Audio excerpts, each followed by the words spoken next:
नमस्ते। हाँ भाई, स्टार्ट करते हैं।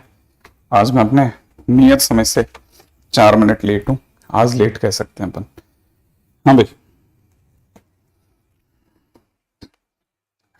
एमओडी की बातें चल रही थी हमारी, है ना। होमवर्क 3 उम्मीद है आप लोगों ने कर लिया होगा। Yes your chat is visible Pratik. हाँ, कहाँ तक आ गए थे?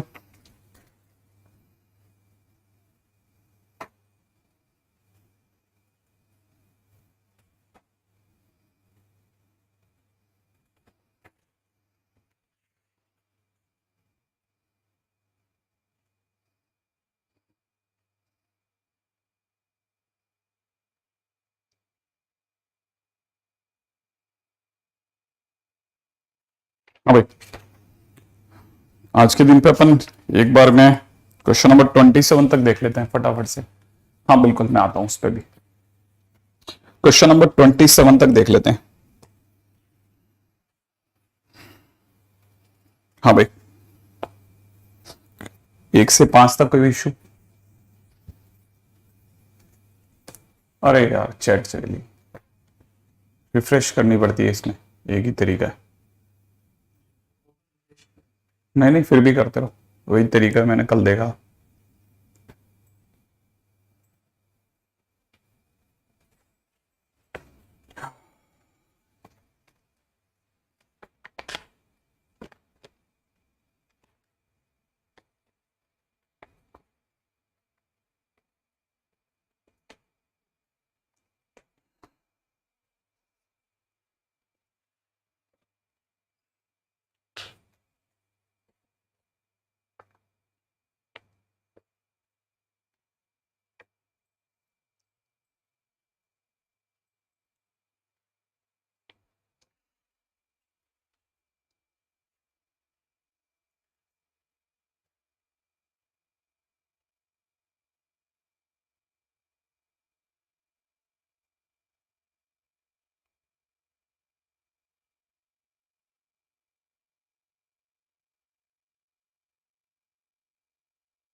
अपन उस पर आ जाते हैं जल्दी से। इधर आपके थोड़ा हमारे साथ में टेक्निकल इशू है, तो वो तो खैर।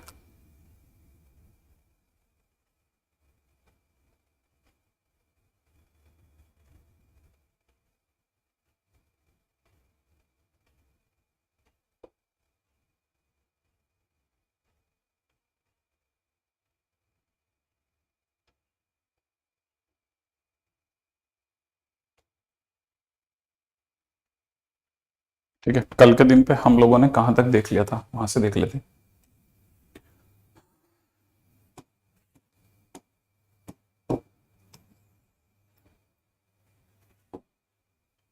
कल के दिन पे हम लोग डोमेन तक आ गए थे, मॉडुलस फंक्शन के बारे में हमारी हल्की फुल्की बातचीत हो गई थी।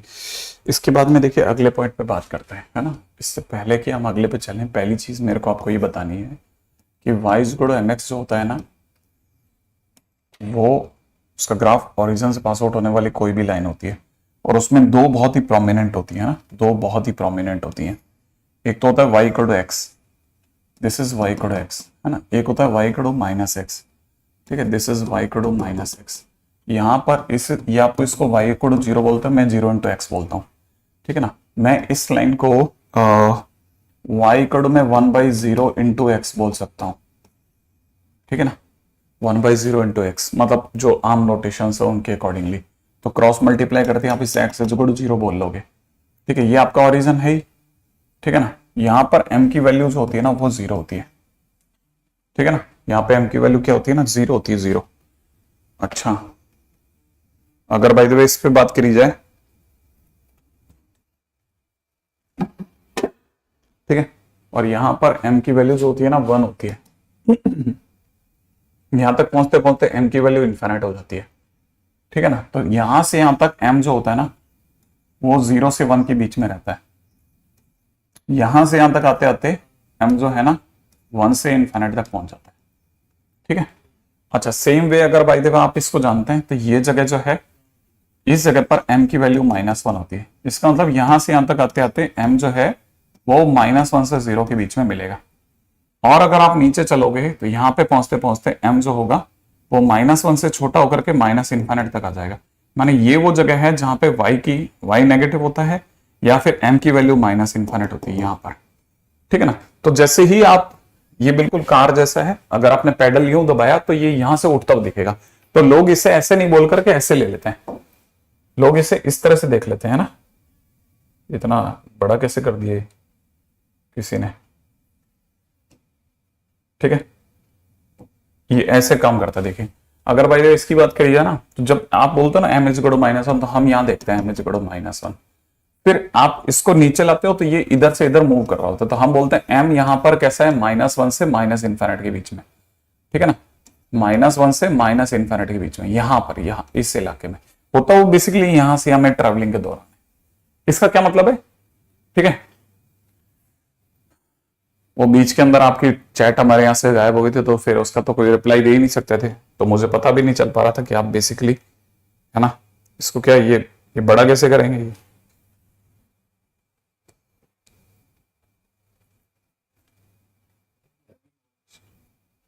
इसमें वाइट ढूंढना भी असंभव है। ठीक है, अच्छा खैर नहीं नहीं वो उड़ जाएगा, कुछ तरीका नहीं है उसका। ठीक है, तो इससे बढ़िया अपन चैप्टर पे चलते रहते हैं, जब सही हो जाएगा सिस्टम तब उस पर बात कर लेंगे। ठीक है ना।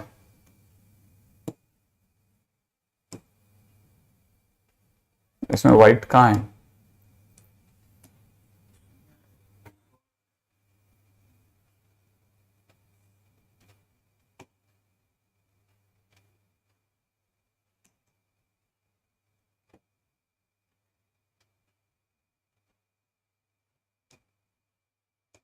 हाँ भाई, अगर देखा जाए तो ये वाला पॉइंट है ना, कुछ भी नहीं करा मैंने, तो सिर्फ m की वैल्यू बताई है। अब जैसे मान लीजिए y कड़ू में इसमें रिपीट करने लायक कोई सीन नहीं हुआ इस चैप्टर के अंदर। हमारे पास में इस चैप्टर के लिए जो डेज गिवन है ना वो बेसिकली वही ऑलरेडी इतने कम है कि आप असंभव है उसमें इतने में बांधना इसको, क्योंकि चैप्टर में बहुत सारी चीजें। ठीक है ना। तो कहानी की चीज ये है कि बस आप इसको सिर्फ समझे है ना कि कैसे कैसे काम करता है। जैसे y कड़ू x किसी ने पूछा तो y कड़ू x यहां मिलेगा, लेकिन अगर किसी ने पूछा y को x/2 तो x/2 बोलते ही उसके दिमाग में आ जाना चाहिए कि m हाफ होगा, तो y को x/2 यहां मिलेगा। क्यों? क्योंकि यहां पे ये वो इलाका है जहां m 0 से 1 के बीच में है, तो m जो आपका हाफ है वो 0 से 1 के बीच ही तो होगा, तो इसका ना x/2 यहां के मिलेगा। अगर किसी ने पूछा y 10x कहां मिलेगा, मतलब m कितना हो गया 10 हो गया। अब y को में जैसे m 10 हुआ ना यहां पे आपका m 1 है, 10 जो होगा वो यहां इस 1 से इन्फिनिटी के बीच में कहीं मिलेगा। तो इसलिए लोग क्या करते हैं ना इस y को x से हल्का सा उठा देते हैं और कहते हैं यही y को 10x है। अब किसी ने कहा y को 100x कहां मिलेगा, तो 100x के टाइम पे m वो 100 कह रहे हैं, तो जैसे m वो 100 कहेंगे तो 100 कहां मिलेगा, 1 से इन्फिनिटी के बीच ही तो मिलेगा, इसलिए y को में 100x यहां मिलेगा। सही है, एक बात। दूसरी बात क्या, दूसरी बात ये कि आपको ये भी पता होना चाहिए ये y को -x है, ये y को -x है। ठीक है ना। अच्छा किसी ने कहा y को में -x/2 कहां मिलेगा, तो y को -x/2 इस इलाके में मिलेगा, इस इलाके में y को -x/2 मिलेगा। क्यों? क्योंकि m की वैल्यू यहां पे -1/2 हो गई। अगर किसी ने कहा y को -10x कहां मिलेगा, तो y को -10x इस जगह पे मिलेगा, y को -10x। मैंने ये बताया था कि m की वैल्यू यहां पर -1 है इस जगह पर, और यहां तक आते आते -इन्फिनिटी, तो -10 -1 से नीचे कहीं मिलेगा। तो जैसे आप यहां जा रहे होगे तो एक्चुअल में जब यूं जा रहे होगे तो बेसिकली यहां से इधर मूव कर रहे होगे, तो y को -10x यहां मिलेगा। और y को में -100x कहां मिलेगा, y को में -100x अगर पूछा रहा होता तो और ऑब्वियसली बात और नीचे जाते, तब आप कहते y को -100x कुछ यहां पे मिला मैं। ठीक है ना, -100x। अब एक तरह से अगर आप थोड़ा भी दिमाग लगा के सोचोगे ना तो चीजें कैसी दिख रही है ना, ठीक है ना, चीजें कैसी दिख रही है वो ये दिख रही है। देखिए ये y को x है, ठीक है, ये y को 10x है, ठीक है ना, ये y को 100x है, ठीक है ना। माने आपका x फिर 10x फिर 100x यू मूव कर रहा है। ठीक है, इधर देखोगे तो यहाँ पे y को माइनस एक्स है, ये y को माइनस 10x है। ठीक है ना, ये y को माइनस 100x है, तो देखो minus x minus 10x minus 100x you move कर रहा है, यूं ठीक है, इस तरफ मूव कर रहा है, इसमें इस तरफ मूव कर रहा है। तो बेसिकली जैसे जैसे कोफिशिएंट बढ़ रहा है, हर एक जना किस तरह मूव करता दिख रहा है, हर एक जना इस तरह से मूव करता दिख रहा है कि वाई एक्सिस की तरफ मूव कर रहा है। और जैसे ही कोफिशिएंट घटेगा, एक्स से कम होगा तो सब बाहर की तरफ गिरना चालू हो जाएंगे ऐसे। ठीक है, तो ये दो चीजों को ध्यान रख लेना। ठीक है, तो पहली चीज तो सबसे ज्यादा इंपॉर्टेंट चीज ये है। ठीक है, अगर देखा जाए तो सबसे पहली चीज आप लोगों के दिमाग में ये आ जानी चाहिए। बाकी सारे क्वेश्चंस को एक बार कीप इट असाइड। ठीक है, सबसे पहले तो आपको ये पता होना चाहिए कि मैं किस तरफ चीजों को सीख रहा हूं। एक, अब जैसे मान लीजिए किसी ने कहा होता कि y कड़ो में मुझे 2x प्लस 5 की जरूरत है, तो हम क्या करते हैं, हम उस केस में दो जगह से लेके चलते हैं। पहले y कड़ो x पे, फिर y कड़ो 2x को सर्च करते हैं कि y कड़ो 2x कहां मिलेगा। वो ऑब्वियस सी बात है कि कोफिशिएंट बढ़ा तो हम इधर मूव करेंगे। ठीक है ना, तो पहले y कड़ो 2x, तो जैसे ही मेरे को y कड़ो 2x मिली, ठीक है ना, मैं थोड़ी सी देर के लिए y कड़ो x को गुल कर देता हूं। ये y कड़ो 2x मिलती है मेरे को। अब y कड़ो 2x मिलने के बाद मुझे पता है इस समय पर ये ओरिजिन से पास आउट हो रही है। ठीक है ना, इसे +5 करना है, माने मुझे इसे 5 ऊपर करना है। यही पॉइंट मुझे 0,5 से पास आउट करवानी है, ये लाइन। तो मैं यही लाइन है ना 0,5 से पास आउट करवाऊंगा। तो ये लाइन को उठा करके बस मैं 5 पॉइंट ऊपर कर दूंगा। ठीक है ना, तो ये y कड़ो में 2x प्लस 5 हो जाएगी। राइट। अच्छा, अब जैसे किसी ने पूछा y कड़ो में 2x माइनस 7 कहां मिलेगा, तो मुझे पता है मेरे को 7 डाउन मारना है। अगर मुझे 7 डाउन करना है तो कैसे करना पड़ेगा, 0,5 की जगह 0,-7 से इसी लाइन को गुजारना है। मैंने मैं इसी लाइन को 0,-7 से गुजारूंगा, ऐसे है ना। तो बेसिकली जब हम लोग निकल रहे होते हैं ना, तो ऐसे देख रहे होते हैं, 0,-7 से ऐसे इसके पैरेलल गुजारते हैं, दैट्स इट, 0,-7 से। तो ये जो लाइन हो जाएगी वो हो जाएगी y कड़ो में 2x माइनस 7। ठीक है ना, ये वाली लाइन हो जाएगी y कड़ो में 2x माइनस 2x प्लस 5। अब किसी ने कहा y कड़ो में माइनस 3x प्लस 2 बताइए कैसा होगा। तो y कड़ो में माइनस 3x प्लस 2 बनाने के लिए पहले आप y कड़ो माइनस x ड्रॉ कर लीजिए। ये y कड़ो माइनस x बन गया। अब y कड़ो माइनस 3x कहां मिलेगा, ऑब्वियस सी बात है कोफिशिएंट इधर करेंगे। तो बेसिकली जैसे ही कोफिशिएंट बढ़ेगा, तो मैंने कहा था ना y एक्सिस की तरफ मूव करो पहले। तो सबसे पहले आप y कड़ो माइनस 3x बना लें कि ये बन गया y कड़ो माइनस 3x। ठीक है, तब तक मैं इसको गायब कर देता हूं, y कड़ो माइनस x को। ठीक है ना, अब y कड़ो माइनस 3x को अपने पैरेलल 2 ऊपर उठाना है। तो माने जो चीज ओरिजिन से गुजर रही थी वो 0,2 से गुजरेगी, बस इसको इसके पैरेलल उठा लो, दैट्स इट। तो आप इसको कह सकते हो कि y कड़ो में माइनस 3x प्लस 2 है। एक पॉइंट। अगर किसी ने कहा हो तो y कड़ो में माइनस 3x माइनस 9 बताइए कैसा होगा, तो मैं उसके लिए क्या कहता, मैं कहता 9 पॉइंट नीचे चलिए, इसे 0,-9 से पास आउट करा दो, माइनस 3x को उसके पैरेलल 9 पॉइंट नीचे ले चलो। ठीक है, तो y कड़ो माइनस 3x को 9 पॉइंट नीचे लाते, 9 पॉइंट नीचे, यहां 2 पॉइंट ऊपर, यहां 9 पॉइंट नीचे। तो ये वाली लाइन हो जाएगी y कड़ो में कितना, माइनस 3x प्लस 9, माइनस 9। ठीक है, ऐसे धीरे धीरे कहानी ये चलाना है। ठीक है, तो पहली चीज तो सबसे पहले तो हम इस पे बात कर लें। ठीक है, अच्छा हमारे यहाँ पे क्या चैट का सिस्टम थोड़ा गड़बड़ हो रहा है। ठीक है, तो चैट का सिस्टम जब तक गड़बड़ हो रहा है मैं किसी भी तरह का डिस्कशन नहीं कर पाऊंगा ना। तो बेस्ट ये रहेगा कि आप में से कोई अगर by the way chat discussion की बातें कर रहा है तो वो टाइम वेस्ट कर रहा है। क्यों? क्योंकि उसे खुद को नहीं पता, वो अभी 2 मिनट पहले नहीं था। यहाँ पे चैट थोड़ा उड़ जाता है। ठीक है, तो चैट उड़ जाएगी तो आपको पता ही है, चैट उड़ जाएगी तो मैं क्वेश्चन कैसे देखूंगा, मैं सर्च ही नहीं कर पाऊंगा, मुझे पता ही नहीं चलेगा, आपका संवाद ही मुझ तक नहीं पहुंचेगा। तो वो मेरे लिए थोड़ा मुश्किल हो रहा है ना। तो मैं एक्चुअली बीच में 2 मिनट के लिए ब्लैंक भी हो गया था, करें कैसे। ठीक है, तो आप में से कई स्टूडेंट जो लगातार मुझे बहुत सारी चीजों के बारे में बता रहे हैं, उन्हें पता नहीं हम तो चालू इससे हो रहे थे, फिर हमारे को रोकना पड़ गया उल्टा, है ना। अच्छा खैर, एनीवे आगे बढ़ जाते हैं। तो ये तो हो गया पहली पॉइंट, है ना।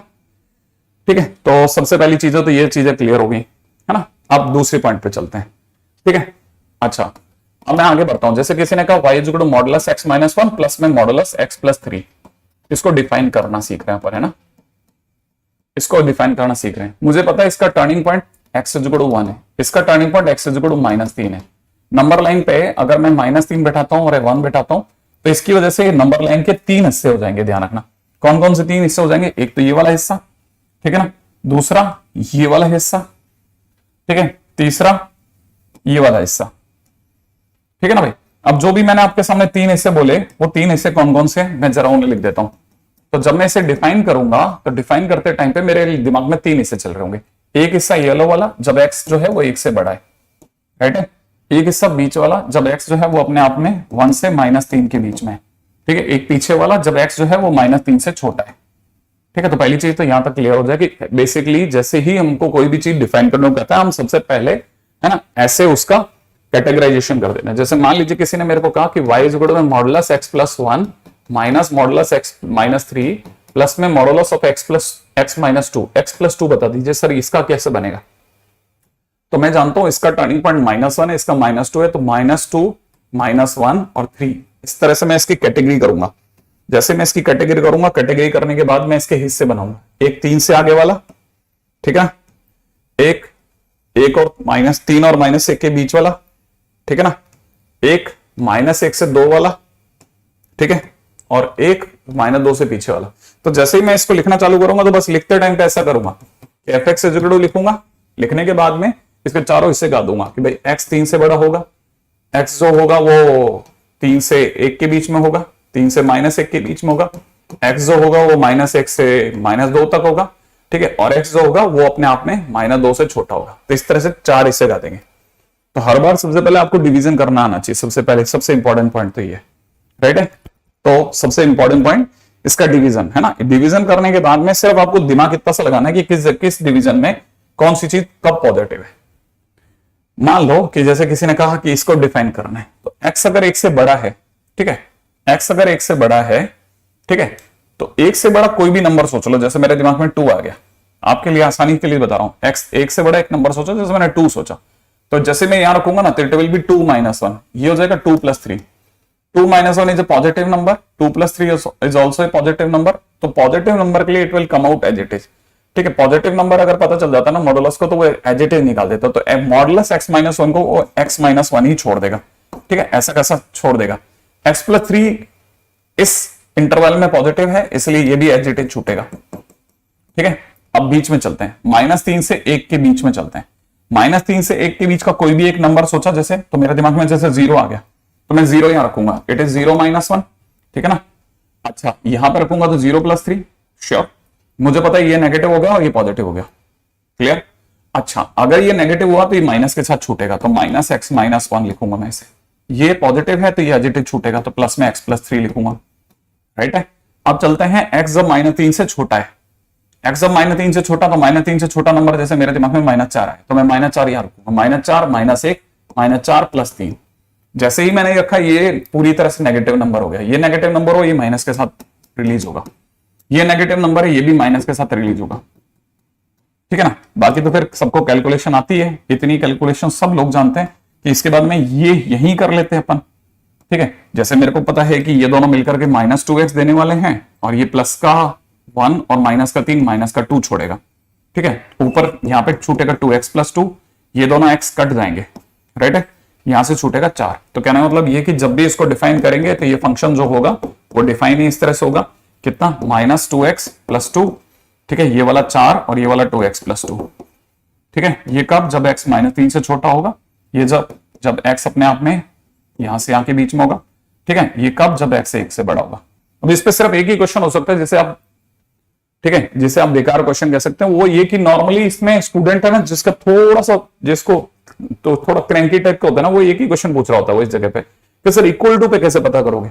बस आप समझ जाओगे इस समय पे उसका पढ़ने का मन नहीं हो, कुछ और जानना चाहता है, किसी और तरफ जा रहा है, तो बस वहां से मैं वैसे ही बंद कर देता हूँ यार उसका पढ़ने का मन नहीं, ऐसे व्यर्थ के क्वेश्चन पूछ रहा है, ठीक है। अच्छा अब जैसे मान लो इसको डिफाइन करना होता, तो x जैसे 3 से बड़ा है, 3 से बड़ा जैसे x = 4, तो मैं 4 यहां रखूंगा, तो यहां हो जाएगा 4 + 1, यहां हो जाएगा 4 - 1, 4 - 3, यहां पे हो जाएगा 4 + 2, है ना। ये भी पॉजिटिव, ये भी पॉजिटिव, ये भी पॉजिटिव, तो एज इट इज निकलेगा। अब कैसे एज इट इज निकलेगा, ये बनेगा x + 1, ये बनेगा x - 3, ये बनेगा x + 2, ठीक है। अब इस वाले में चलते हैं, -1 से 3 के बीच का नंबर जैसे x = 2 सोच लिया मैंने, अब मैंने 2 सोचा तो मैं 2 यहां रखूंगा, 2 + 1, 2 - 3, 2 + 2, ठीक है। तो ये पॉजिटिव, ये एज इट इज छूटेगा, x + 1, ठीक है। ये नेगेटिव, तो ये माइनस के साथ छूटेगा, तो माइनस माइनस प्लस करवा देगा, तो x - 3, ये पॉजिटिव, तो ये एज इट इज छूटेगा, x + 2, ऐसा, ठीक है।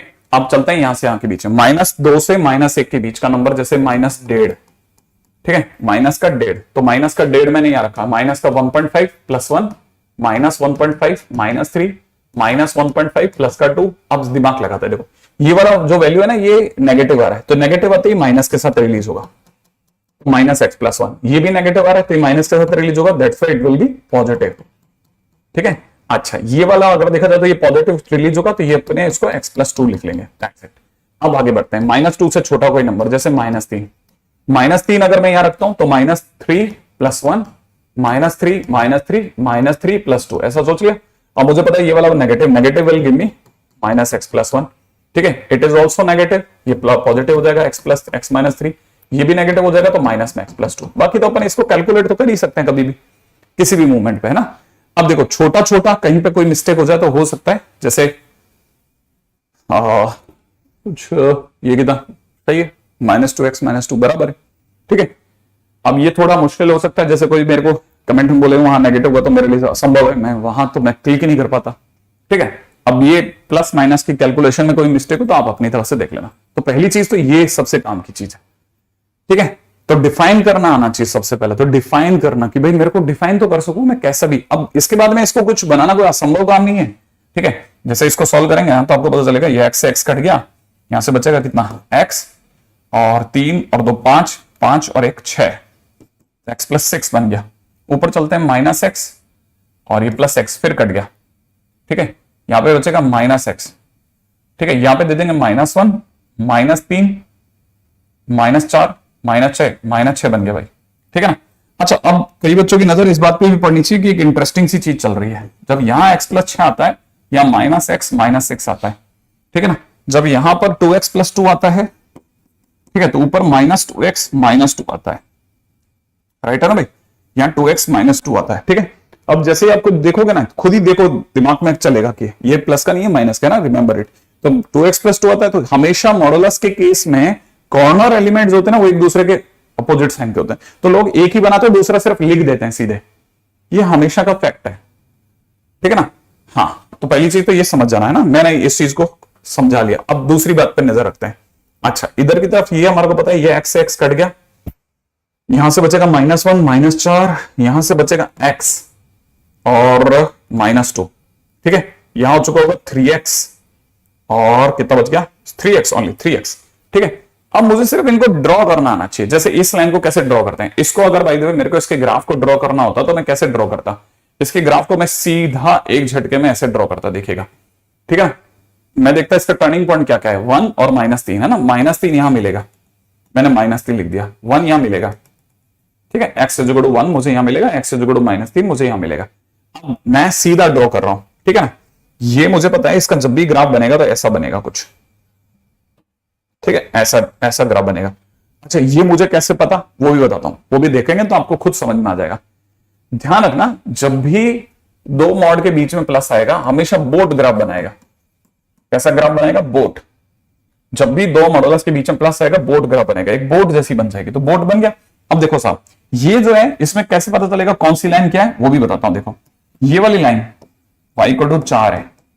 ठीक है ना, ये वाली लाइन y = में 2x+2 है, 2x+2 कैसे, देखो जब ये जारी होगी ना नीचे ऐसे, तो y = में 2x+2 यहां 2 से कटती हुई नीचे निकल जाएगी, तो y = में 2x हल्का सा ऊंचा होगा, हल्का सा ऊंचा हो जाएगा, और साथ में 2 हाइट पर ओरिजिन से 2 ऊंचाई पे काटता हुआ निकल जाएगा। ये जो लाइन आ गई ना, ये y = में -2x है, लेकिन जब ये नीचे जारी होगा ना तो नीचे -2 से निकल जाएगी। ठीक है, तो हमको बेसिकली इन लाइनों की जरूरत नहीं है, हमको सिर्फ इतने पोर्शन की जरूरत है जो 1 के आगे है या -3 के पीछे और -3 से 1 के बीच में। तो हम बेसिकली जब भी इसका ग्राफ बनाते हैं तो सिर्फ उतना पोर्शन काम में लेते हैं। तो दैट्स द वे मैं सेम इसका ग्राफ भी बना सकता हूं, ये भी कोई मेरे लिए मुश्किल काम नहीं है। अगर भाई तो जरूरत पड़ेगी तो हम इसका ग्राफ भी ड्रॉ कर देंगे, लेकिन हमारे दिमाग में क्या क्या फिट हो जाना चाहिए कि हमने डिफाइन करना सीख लिया, किसी भी तरह के मॉडुलस को डिफाइन करना आना चाहिए, पहली चीज। ठीक है ना, दूसरी चीज है ना, हमको ग्राफ्स के बारे में एक हल्का सा एक आइडिया हो जाना चाहिए, और ग्राफ के बारे में जो अपन ने हल्का सा आइडिया लिया वो बता देता हूं। देखो अगर y = में मान लीजिए किसी ने मुझे कहा कि मॉडुलस में x+1 प्लस मॉडुलस में x+5, ये इसका ग्राफ बनाओ। ठीक है ना, तो मैं इसको देखते समझ जाऊंगा, इससे टर्निंग पॉइंट -1 है, इससे टर्निंग पॉइंट -5 है। ठीक है, तो मैं क्या क्या सोचूंगा ना, मैं एक सोचूंगा एक तो मेरे को -1 मिल जाए, एक मेरे को -5 मिल जाए, तो उसके लिए मैंने ऐसे लाइनें खींच ली, राइट है। अब बस एक बोट ग्राफ बनाना है, क्योंकि दो मॉड के बीच में प्लस है, मतलब मैं तुरंत समझ गया बोट ग्राफ बनेगा। अगर सर ये वाली लाइन कौन सी होगी, कैसे पता चलेगा? हाँ, अब देखो कुछ नहीं करना, ये भी सीखे, फटाफट सीखना, फटाफट बहुत सारी चीजें सीखने को मिलेंगी। वाई इक्वल टू में इन दोनों को सम अप कर ले बेटा, इन दोनों को जोड़ दे, जोड़ेगा तो क्या मिलेगा, इन दोनों को जोड़ते ही मिल जाएगा 2x प्लस 6। अगर ये 2x प्लस 6 है तो बट ऑब्वियस है कॉर्नर वाली साइड -2x माइनस 6 हो जाएगी। ये वाली जो लाइन होगी ना वाई इक्वल टू में, इसका टर्निंग पॉइंट कितना है, -5, इसका टर्निंग पॉइंट कितना था, -1। क्या करना, बस सिर्फ इनके बीच का डिफरेंस सोच, -1 से -5 के बीच में दूरी कितनी है, 4 की, तो y equal to 4, y equal to 4, that's it. अब इसको देख करके मैं जल्दी डिफाइन कर पाऊंगा। मान लीजिए किसी ने कहा सर इसे डिफाइन कीजिए, तो डिफाइन फटाफट कर सकता हूं।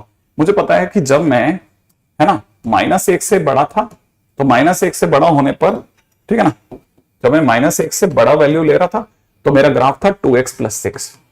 जब मैं -1 से -5 के बीच में था तो था 4, और जब मैं, है ना, जब मैं -5 से छोटा था तो मेरी वैल्यू थी -2x माइनस 6। उल्टा ड्रॉ करेंगे अपन, है ना, ठीक है। तो ये कहानी तो समझ में आ गई होगी आई थिंक। जो मैंने बोला, मैं स्ट्रिक्ट हूं इस बात को लेकर के कि कॉर्नर वाले ही एक दूसरे के अपोजिट होते हैं, ठीक है। तो मैंने बीच वालों के बारे में कुछ नहीं बोला, अगर कुछ भी बात होती तो मैं पहला आदमी होता जो आपको इस बारे में बताता, है ना। तो इस तरह के क्वेश्चंस नहीं सोचना आप दिमाग में, सिर्फ कॉर्नर के बारे में ही हम जज कर सकते हैं, बाकी हमें सॉल्व करना पड़ेगा, ठीक है, एक चीज। अब दूसरा, अगर y इक्वल में modulus x minus 1 minus modulus x minus 4 होता, तो आप मुझे इसे डिफाइन करके बताइए फटाफट से, देखें क्या आपका डेफिनेशन कहता है, ठीक है। एक में से -5 घटा लो, इसके टर्निंग पॉइंट में से इसका टर्निंग पॉइंट घटा लो, आप इसके टर्निंग पॉइंट में से इसका टर्निंग पॉइंट घटा लो, -1 में से -5 घटा लो। हाँ भाई, इसको बना के बताइए फटाफट से। हाँ भाई,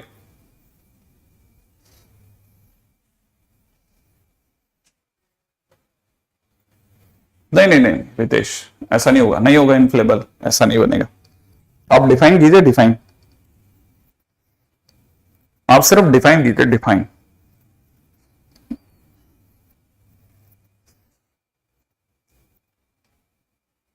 वेरी गुड दर्शन, ये हुई ना बात, बहुत शानदार काम, इसे कहते हैं जबरदस्त, कि हाँ जो काम दिया वो करा, बाकी कुछ नहीं, एक्स्ट्रा कोई काम नहीं कर रहा, ठीक है। टर्निंग पॉइंट फटाफट से उसने देखे, उस बच्चे ने 4, एक आया 1 और एक आया 4 और 1 के बीच में, वाह शानदार काम करा। 4 से बड़ा होते ही दोनों पॉजिटिव होंगे, दोनों पॉजिटिव होंगे, दोनों एजिटेज आ जाएंगे, x minus 1 minus x minus 4। 1 से छोटा होते ही दोनों नेगेटिव होंगे, -x minus 1 minus x minus 4, सही बात है। और 1 से 4 के बीच में, है ना, 1 से 4 के बीच में जाते ही ये वाला पॉजिटिव खुलेगा, x माइनस 1 पॉजिटिव खुलेगा, ठीक है ना, लेकिन ये वाला नेगेटिव खुलेगा, ठीक है। तो प्लस में x माइनस 4 हो जाएगा। दूसरी बात, ये दोनों अगर देखा ना तो मिला के कितना दे देंगे, एक सेकेंड, 1 से छोटा होते ही दोनों नेगेटिव खुलेंगे, तो ये प्लस का हो जाएगा और ये माइनस का हो जाएगा, ठीक है।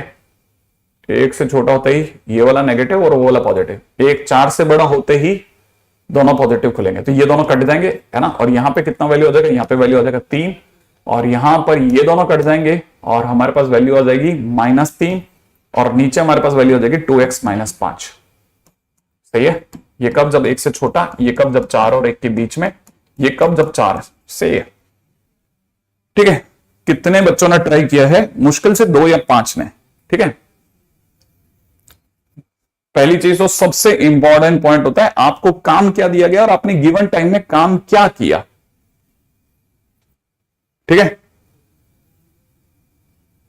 सबसे इंपॉर्टेंट पॉइंट ये, आपको गिवन टाइम में आपने काम कितना किया, बस वो होता है इंपॉर्टेंट, कि आपने कर दिया, खत्म। बस ये नहीं कि ये कुछ और लिख रहे हैं, कुछ और लिख रहे हैं, पहला काम तो, इसके बाद में आप कोई भी मेरे से बात करेंगे चलेगा, लेकिन यही टाइम जो मैंने पहले ही कह दिया कि जो चीज हम लोगों के पास में गिवन टाइम उसमें बांधना ही इंपॉसिबल है, तो फिर इसका मतलब सीखने का टाइम होगा आपके लिए, सीखो बस, सिर्फ अभी बहुत सीख सकते हैं, ठीक है ना। हाँ बिल्कुल नहीं, हाँ अब इस पे बात कर सकते हैं कि इसका ग्राफ कैसे बनेगा। इसका टर्निंग पॉइंट क्या है, इसका टर्निंग पॉइंट है x = 1 और x = 4, ठीक है ना। अब 4 से 1 के बीच में चलते हैं, जरा ध्यान से समझना। जब x जो होगा वो 4 से बड़ा होगा, तो x जब 4 से बड़ा होगा तो इसकी वैल्यू 3 है, तो y इक्वल टू 3 पे आ जाओ। ठीक है, जब x 1 से छोटा होगा तो y की वैल्यू -3 है, तो y इक्वल टू -3 ऐसा होता है, y equal to 3, y equal to -3।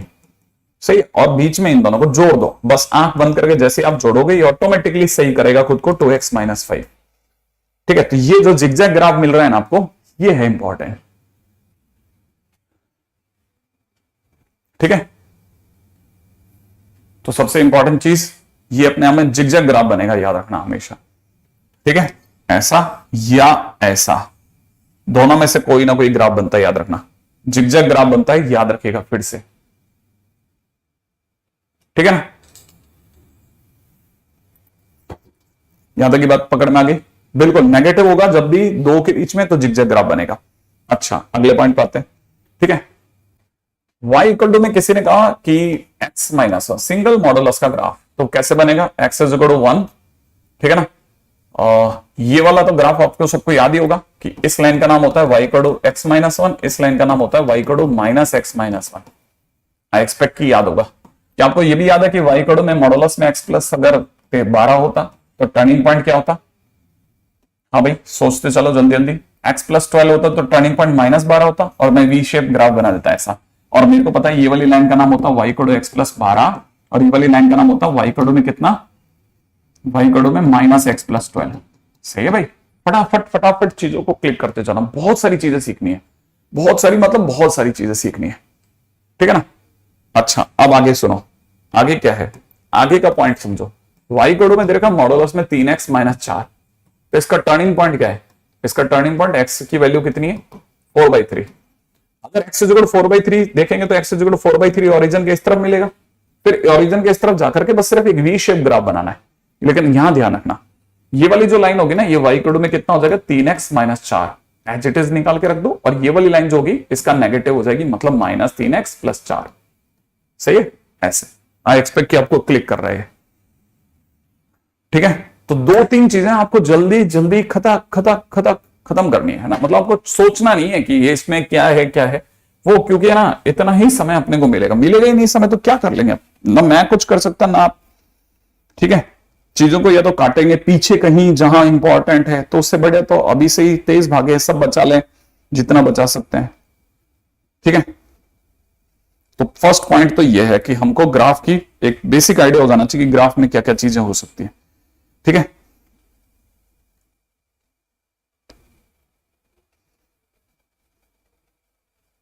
हाँ भाई, अगर आपने यहां तक कर लिया हो, ठीक है, तो आगे बढ़ता हूं।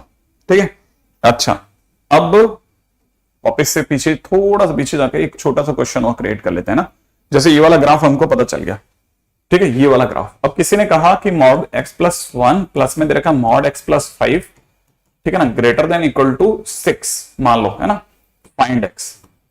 मान लो x पता करना है, तो मुझे क्या करना चाहिए? सिर्फ यही वाला ग्राफ दोबारा बना लेना चाहिए कि टर्निंग पॉइंट इसका एक तो -1 है, एक का -5 है। ठीक है, मैं इसका एक बोर्ड ग्राफ बना देता हूं ऐसा वाला। ठीक है, ये जो लाइन है, ये this line is y equal to 4। ठीक है, ये लाइन y इक्वल टू 4 है। ठीक है, अब मान लो मेरे को इसके सॉल्यूशन बताने, तो इधर की तरफ का मतलब होता है y इक्वल टू 6, इसका मतलब होता है y इक्वल टू बोट। दोबारा बोलता हूं, दोबारा सुनना, ये ग्रेटर देन 6 कहां है? ये कौन है? ये बोट है। बोट ग्रेटर देन 6 कहां है? ये तो कोई सेंस ही नहीं हुआ ना। But greater than y equal to 6 कहां है? y इक्वल टू 6 का मतलब y इक्वल टू 6 का मतलब एक line which is like this, ये y इक्वल टू 6 की लाइन है। ठीक है ना, y equal to 6, but y equal to 6 से ग्रेटर माने ऊपर। ठीक है ना, y बोट जो है वो y इक्वल टू 6 से ऊपर कहां का है? तो भाई किसी ने पूछा कि y इक्वल टू 6 से ऊपर कहां है बोट? ठीक है, तो मैं कहूंगा बोट का ये हिस्सा y इक्वल टू 6 से ऊपर है, ये वाला हिस्सा y इक्वल टू 6 से ऊपर है। ठीक है, तो मतलब मैं बोलूंगा यहां है और यहां है, यहां और यहां तो नहीं बोल सकते ना, तो मुझे x के टर्म में बताना पड़ेगा कि भाई x के टर्म में ये कौन सी वैल्यूज आ रही हैं। तो मैं क्या करूंगा, ये वाली जो लाइन है ना, ये वाली लाइन क्या थी अपनी? 2x + 6। ये वाली लाइन क्या थी? 2x + 6, और ये वाली लाइन क्या थी? 6। मैं इन दोनों का पॉइंट ऑफ इंटरसेक्शन सोचूंगा, तो मैं 6 को इसके सामने बैठा दूंगा, तो 2x + 6 बराबर 6 करूंगा तो x की वैल्यू 0 आ जाएगी, माने ये line is x equal to 0, माने ये जो पॉइंट है ये x इक्वल टू 0 पे एक दूसरे को मिल रहे हैं। एक बात, अब दूसरी बात पे चलता है ना, ये कौन सा पॉइंट है? ठीक है, तो ये वाला पॉइंट से पहले ये जानना चाहिए कि ये कौन सी लाइन है, ये लाइन कौन सी है? ये लाइन जो है ये y इक्वल टू -2x -6 है। ये इस पॉइंट से यहां से y इक्वल टू 6 पर मिल रही है, तो मैं कहूंगा ये क्या चीज है, this is point of intersection है। पॉइंट ऑफ इंटरसेक्शन किसका, 6 का और इसका, तो मैं दोनों को मैच कराऊंगा। -2x -6 इज इक्वल टू 6, माने -2x इज इक्वल टू कितना 12, माने x की वैल्यू कितनी आ गई -6, माने ये जो पॉइंट है ये x इज इक्वल टू -6 है। इसका मतलब मैं दुनिया को अब बता पाऊंगा कि 0 से आगे चलेंगे इनफाइनाइट तक, तब तक आपका बोर्ड जो होगा वो ऊपर मिलेगा। पीछे -6 के पीछे चलेंगे तो बोर्ड जो होगा वो आपको ऊपर मिलेगा। माने मेरे इस क्वेश्चन का जवाब, इस क्वेश्चन का आंसर जो आ रहा होगा वो आ रहा होगा x बिलोंग्स टू -∞ से -6 तक यूनियन, ठीक है, यूनियन, ठीक है, 0 से इनफाइनाइट तक। ऐसे समझना भाई एक एक चीज को धीरे धीरे। मान लीजिए कहीं पे भी आपसे कोई मिस्टेक भी हो गया ना तो दोबारा सुन लेना, अभी नहीं तो बाद में सुन लेना और उस पॉइंट को रोक लेना, ठीक है ना।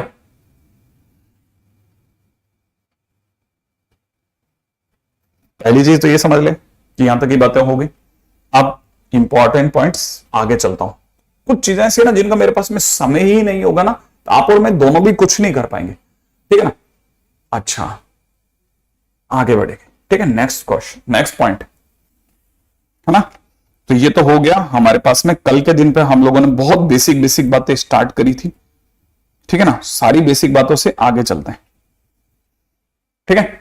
अच्छा आगे हम लोगों के पास में बहुत छोटी छोटी चीजें हैं जिनको हमको याद रखना है। एक डोमेन, पहला अभी से अपन डोमेन पे बात करना चालू करते हैं, ठीक है। नहीं वो ज्यादा इंपॉर्टेंट नहीं पूछा, ज्यादा इंपॉर्टेंट होगा तो ठीक है मैं खुद ही रोक दूंगा, ठीक है। ज्यादा इंपॉर्टेंट होता तो मैं खुद ही रोक दूंगा। यहां जरूर थोड़ा थम के चलेंगे, डोमेन की बात करते हैं सबसे पहले, ठीक है। डोमेन के टाइम पे जो हमारे को 3 बेसिक थिंग्स पता है। पहली चीज तो ये पता होना है ना, values of X, values of X where function is defined, where function is defined, ठीक है। एक्स की वो वैल्यू जहां पर फंक्शन डिफाइंड हो उसे डोमेन कहते हैं, पहली चीज, ठीक है ना। First point. Second, expansion of graph on X axis is domain, ठीक है। डोमेन इज डोमेन, इसे डीएफ से दिखाते हैं, ठीक है। Expansion of graph on X axis is domain, पहली चीज। दूसरी चीज, अब तीसरी बात करते हैं ना। हाँ भाई point number 4, point number 3 sorry, तीसरा पॉइंट, ठीक है। 3 बेसिक डोमेन, 3 बेसिक चीजें ऐसी ना जिनको हमको पहले सबसे पहले याद रखना पड़ता है। और वो कौन कौन सी 3 चीजें, ठीक है ना। वो 3 कैटेगरीज कौन कौन सी हैं। पहला है 1/fx, दूसरा कौन सा है √fx, तीसरा कौन सा है 1/√fx। सही है भाई। अच्छा किसमें क्या करना है वो बताता हूं। अगर 1/fx हो तो हमेशा फंक्शन को 0 होने से रोकिए। अगर √fx हो तो फंक्शन को हमेशा 0 या 0 से बड़ा कीजिए। अगर 1/√fx हो तो जो भी अंडरूट के अंदर बैठा है उसे सिर्फ 0 से बड़ा होने को कहिए। 3 चीजें, एंड सॉल्व, क्वेश्चन खत्म, ठीक है ना। अच्छा अब क्वेश्चन के अंदर कैसे चलना है, रेडी, जरा समझते हैं, एक एक करके क्वेश्चन समझना। रेडी, मेरा पहला क्वेश्चन है, मान लीजिए किसी ने दिया है 2x - 5 y इक्वल टू में, क्या आप इसका डोमेन बता सकते हैं।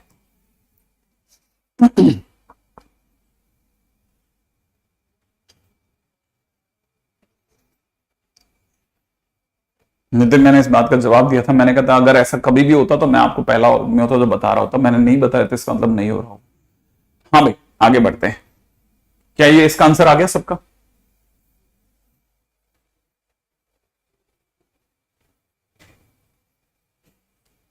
बिल्कुल बिल्कुल बिल्कुल बिल्कुल बिल्कुल, ठीक है ना, वेरी गुड। अपने बीच में एक बच्चे ने 1 भी आंसर दे दिया। क्या कर रहे हो दर्शन। हाँ भाई अच्छा देखो, ये अगर देखा जाए तो कौन सा वाला टाइप है, √fx टाइप है। ऐसे केसेस में हमेशा अंदर वाले को उठाते हैं और ग्रेटर देन इक्वल टू 0 कर देते हैं, माने x की वैल्यू जो होती है वो 5/2 से बड़ी आ जाती है। नंबर लाइन पे 5/2 से बड़ा, माने x बिलोंग्स टू कहां से कहां तक, 5/2 क्लोज से इंफिनिट तक। ये हो गया। अच्छा, तो यही अगर मैं आपसे पूछता कि 1/2x - 5, अब आप डोमेन बता सकते हैं? हाँ भाई, हो जाएगा। इसका भी आंसर, इसका भी डोमेन बता सकते हैं?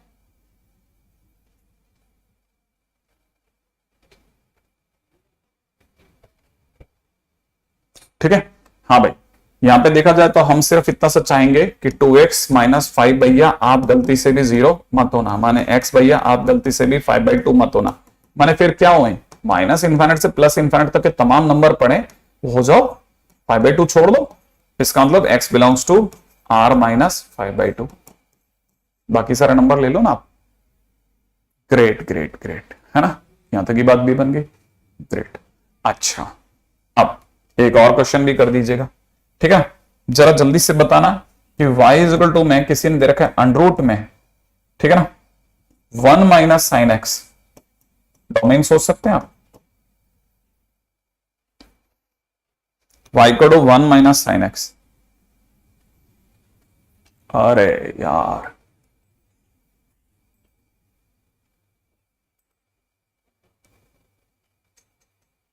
बस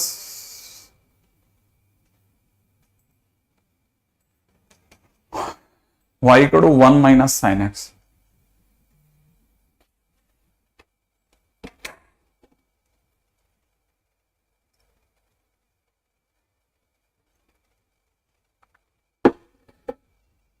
हाँ भाई, y equal to 1 - sin x।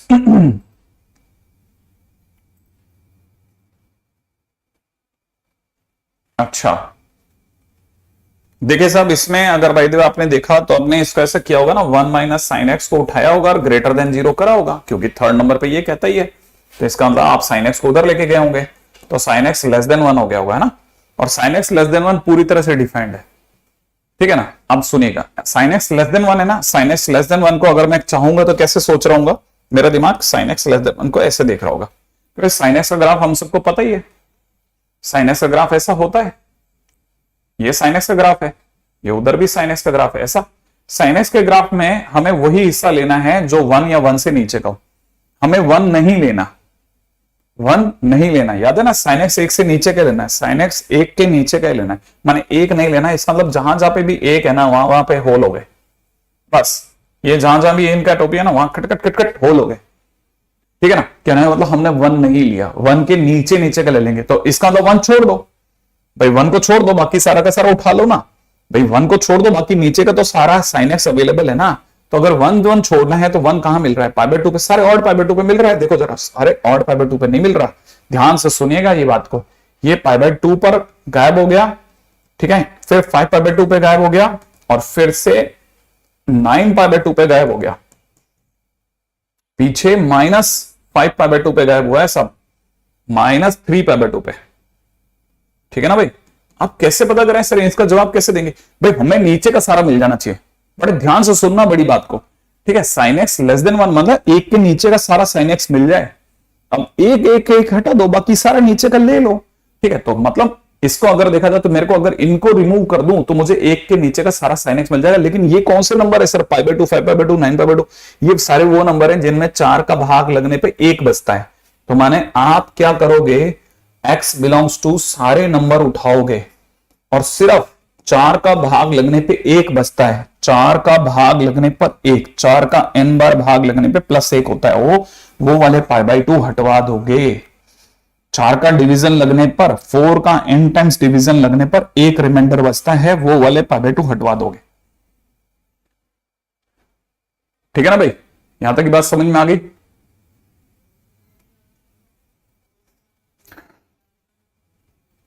जहां पर भी अच्छा लगे देवांश, एक मतलब एक पक्की चीज पकड़ ले, बस कंफ्यूज मत होना, ठीक है ना। तो ये भी बहुत इंपॉर्टेंट था, एक चीज मेरा ज्यादा क्या है, बहुत ज्यादा काम का क्वेश्चन आपके लिए। अच्छा, अब दूसरा क्वेश्चन करते हैं, ठीक है। इससे पहले कि हम आगे बढ़े, ठीक है, पॉइंट नंबर 3 तक आ गए थे, 3 बेसिक डोमेन। अब चौथा पॉइंट पे चलो, ठीक है ना। When 2 or more functions are given, 2 or more, ठीक है।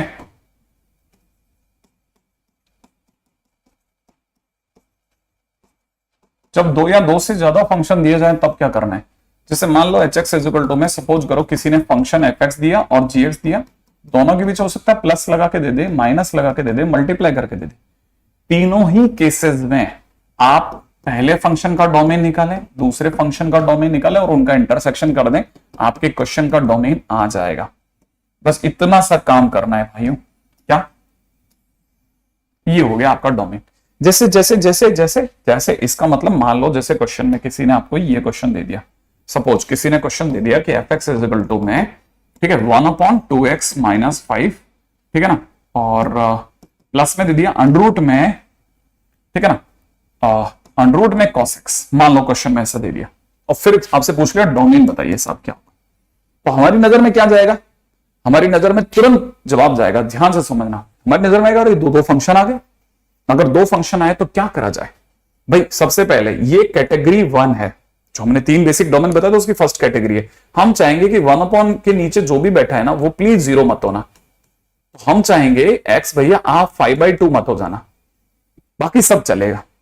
अच्छा, यहां पे आप क्या चाहोगे, यहां पे आप चाहोगे कि cos x भैया आप पॉजिटिव रहना। याद है ना, ये हमारी सेकंड कैटेगरी है, ठीक है ना। तो cos x को अगर पॉजिटिव होना है तो cos x अपना दिमाग लगाए, क्योंकि यार मेरा ग्राफ मंगाओ यार, ये क्या कह रहा है ये आदमी। तो cos x का ग्राफ आएगा ऐसा वाला, ठीक है भाई। अब हम क्या चाह रहे हैं, हम चाह रहे हैं कि cos x पॉजिटिव रहे। पॉजिटिव कहां होगा, पॉजिटिव माने x एक्सिस के ऊपर। अब x एक्सिस के ऊपर कहां कहां है, ये लो, ये रहा x एक्सिस के ऊपर, ये सारा चलेगा, cos x सारा चलेगा। अब लेकिन सर ऐसे उछल उछल के मैं कैसे जवाब दूंगा। हाँ, तो उसके तरीके हैं हर चीज के।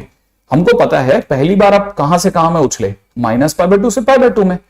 फिर आपको पता है कि आप हर बार सेम चीज रिपीट कर रहे हो, कहां में, है ना। फिर आप सारी की सारी चीजें n π की दूरी पे रिपीट कर रहे हो। देखो एक बार जरा सोचते हैं, n π की दूरी पे कर रहे हो कि कहां कर रहे हो, दिमाग लगाते हैं। ये वाला पॉइंट -π/2 है। सेम चीज वापस इसी हाइट पर, इसी जगह पर, इसी फेज में यहां आई है। ये क्या है, 3π/2 है। इन दोनों के बीच की दूरी कितनी है, 2π। इसका मतलब आप इसी फेज पर, इसी जगह पर, इसी हाइट पर 2π दूरी के बाद वापस आए, फिर वापस इसी हाइट पर 2π दूरी पे फिर आओगे। तो इसका मतलब आपका जो भी आंसर है वो 2π रिपीट हो रहा है। तो आप अपनी तरफ से आंसर कैसे कोट करोगे, आप आंसर ऐसे कोट करोगे कि हमारा आंसर अगर नॉर्मली पूछा जाता, साधारण उत्तर होता, तो मैं कहता x -π/2 से π/2 के बीच में होता तो काम बन जाता सर। लेकिन ये तो बहुत बार हो रहा है, तो हम कह रहे हैं वो 2π की डिस्टेंस हो रहा है, इसलिए x बिलोंग्स टू, हम इनमें 2nπ जुड़वा देंगे। 2π ना जुड़वा करके 2nπ -π/2 और इधर 2nπ + π/2 ऐसे जुड़वा देंगे। ध्यान रखना, हम 2π जुड़वाने की बजाय 2nπ जुड़वा देंगे। ये हमारा जनरल आंसर हुआ। लेकिन हमारा ये तो इसका आंसर हुआ, वो उसका आंसर हुआ, और बीच में, है ना, हमको इनके बीच में चाहिए इंटरसेक्शन। इंटरसेक्शन का मतलब होता है कॉमन लेना, एक ऐसा आंसर जिस पे ये भी खुश हो और ये भी खुश हो। हम पहले पता करेंगे 5π/2 आएगा कहां। 5π/2 का मतलब होता है 2.5, ठीक है। इस समय पर आप यहां खड़े हैं 1.57 पर, ठीक है ना, यहां पे खड़े हैं आप 4.5 में, और 2.5 बीच में ही निकल गया। यहां कहीं पे आपका 2.5 आ चुका था। जब आप इसमें कूद रहे थे तो 2.5 बीच में निकल गया, मतलब 2.5 आया ही नहीं। जो इसका दर्द था वो हुआ ही नहीं, इसको दर्द ही नहीं हुआ, क्योंकि जब आप यहां से निकले तो आपको पता चला आप -1.57 से 1.57 के बीच में निकले। फिर दोबारा कब निकले, 4.5 से अगले पॉइंट तक निकले, तो बीच में जो 2.5 था वो आया ही नहीं। और ये भी मना कर रहा था मत आने देना, हमने आने भी नहीं दिया। तो हमारा ये वाला जो आंसर होगा ना वो एक्सेप्टेबल हो जाएगा, ठीक है। इंटरसेक्शन, ठीक है, नॉट इक्वल टू 5/2, ठीक है ना। इक्वल टू में फाइनली मैं बोल दूंगा कि हमारा आंसर ही यही बन गया, 2nπ -π/2, 2nπ + π/2। यही हमारा आंसर बन गया, यही हमारा आंसर बन गया।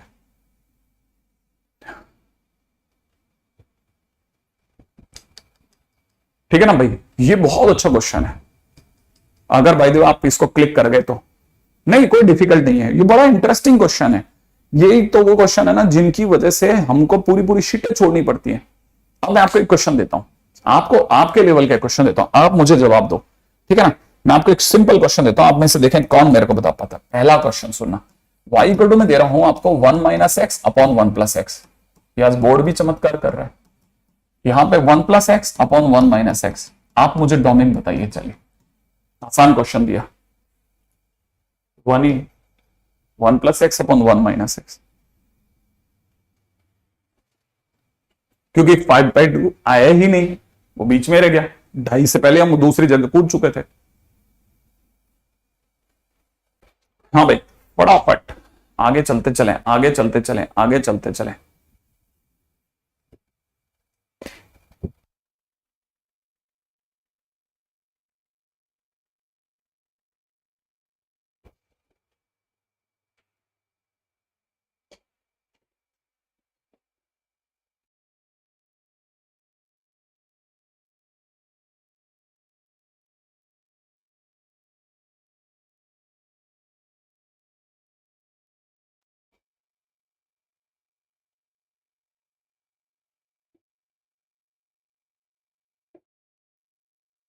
हाँ भाई बना आपका,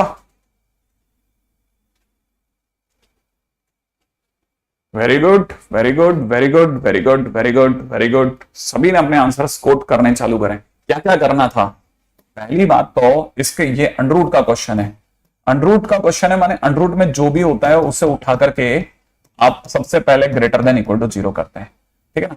फिर दीवार के इस पार इसका ऑपरेशन चलेगा, तो इधर क्या करोगे 1 plus x upon 1 minus x को उठा करके इसको भी ग्रेटर देन इक्वल टू 0 करोगे। इसे सॉल्व करने के लिए, ठीक है ना, आप इसे लिखोगे x minus 1 upon x plus 1। लेकिन उस चक्कर में क्या हो चुका होगा, लेकिन उस चक्कर में माइनस कॉमन आएगा तो लेस देन इक्वल टू 0 हो जाएगा, राइट है।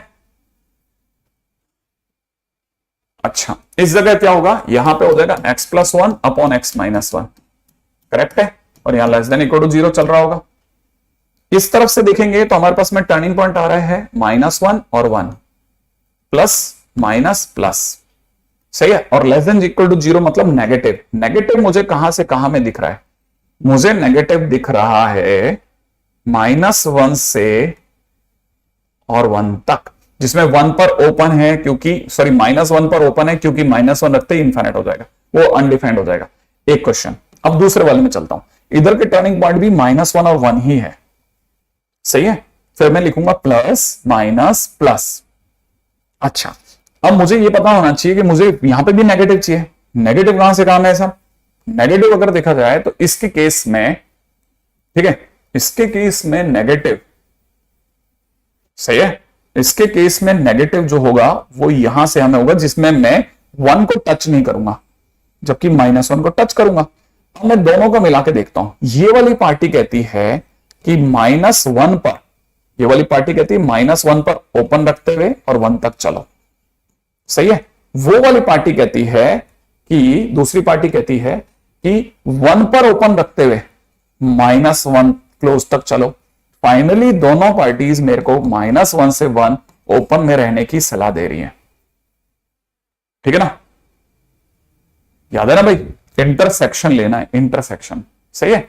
दोनों के बीच का इंटरसेक्शन लेना है। इंटरसेक्शन माने कॉमन पार्ट लेना है, और कॉमन पार्ट दोनों में -1 से 1 ओपन ही कॉमन पार्ट है, राइट है, एग्जैक्टली, ठीक है। अच्छा अब मैं अगला क्वेश्चन देता हूं आपको, बहुत सिंपल सा क्वेश्चन, ठीक है, फटाफट बताना। क्वेश्चन है मेरा, y इक्वल टू में, क्या आप ये जानते हैं कि मुझसे किसी ने कहा x माइनस 3 अपॉन में 1 माइनस एक्स, और फिर किसी ने डोमेन मांग लिया, ठीक है। तो आप इस क्वेश्चन को कैसे भी सॉल्व करते, मुझे ये क्वेश्चन ऐसे नहीं दिखता, मुझे ये क्वेश्चन ऐसे दिख रहा है, 1 upon under the root of 1 minus X, ऐसा दिख रहा है मुझे ये क्वेश्चन। पहली चीज, जैसे ही मुझे आप ऐसा क्वेश्चन देंगे, मैं जानता हूं मल्टीप्लाई होने पर दोनों का डोमेन निकालो और इंटरसेक्शन करो, तो मैं क्या करूंगा, इसको उठाऊंगा और इसे ग्रेटर देन 0 कर दूंगा, राइट है। इधर क्या करूंगा, 1 माइनस एक्स को ग्रेटर देन 0 करूंगा सिर्फ, याद है ना। अगर ये अंडर रूट नीचे की तरफ होता है सिर्फ ग्रेटर देन 0, यहां से देखोगे तो x लेस देन 1 हो जाएगा। ये क्या कह रहा है, x कैसा होना चाहिए, 3 से बड़ा। फाइनली हमारा x कैसा हो गया, x जो है, ये वाली पार्टी कहती है 1 से छोटा लाना, 1 से छोटा लाना, सोचा आपने। और ये वाली पार्टी कहती है नहीं सब 3 से बड़ा लाना। क्या कहते हो आप, आंसर क्या आएगा आपके हिसाब से, फटाफट से बताओ।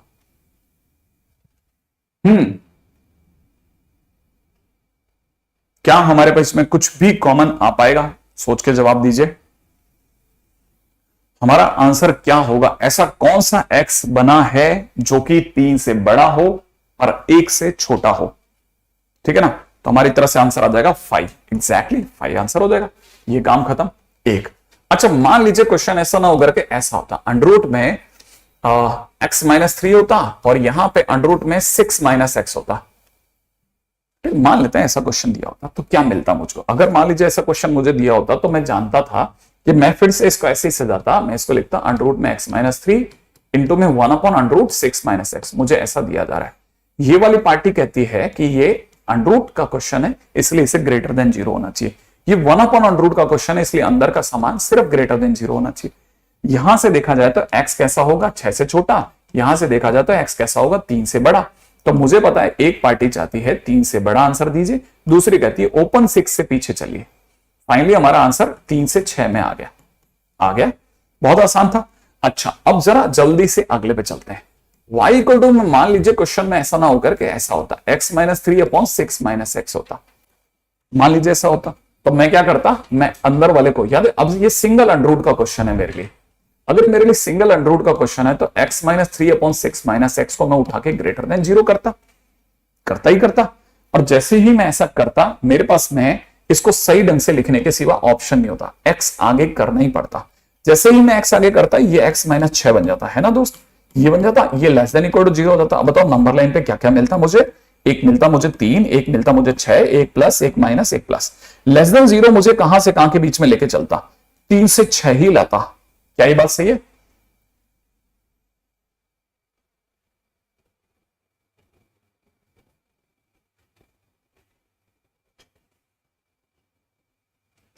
हाँ हाँ, आराम से, टेक योर टाइम।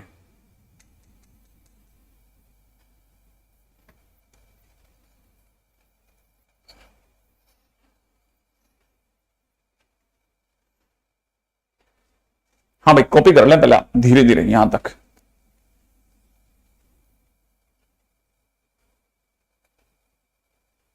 ऑब्वियस सी बात है, ये दो अलग अलग क्वेश्चन है।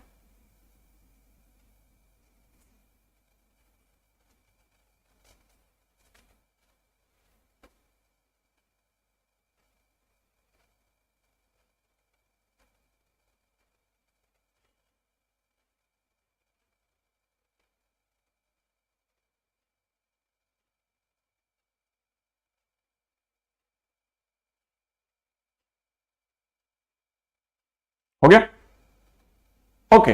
अच्छा, अब जरा एक और चीज, ये अगर कॉपी कर लिया हो तो यहां मान लो यही क्वेश्चन ऐसा होता, अंडरूट में यही क्वेश्चन होता x-3/1 - x, अब भी इसका आंसर 5 आता क्या?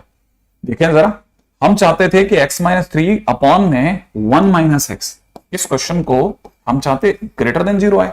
मैं अगर नंबर लाइन पे लेता तो x-3/x-1 less than equal to 0 देख रहा था। सोचो ना, अगर यही क्वेश्चन जो है एक सिंगल अंडरूट में होता तो मैं हमेशा ये चाहता ये ग्रेटर देन 0 है, तो उसके लिए मैं ऐसे चलता।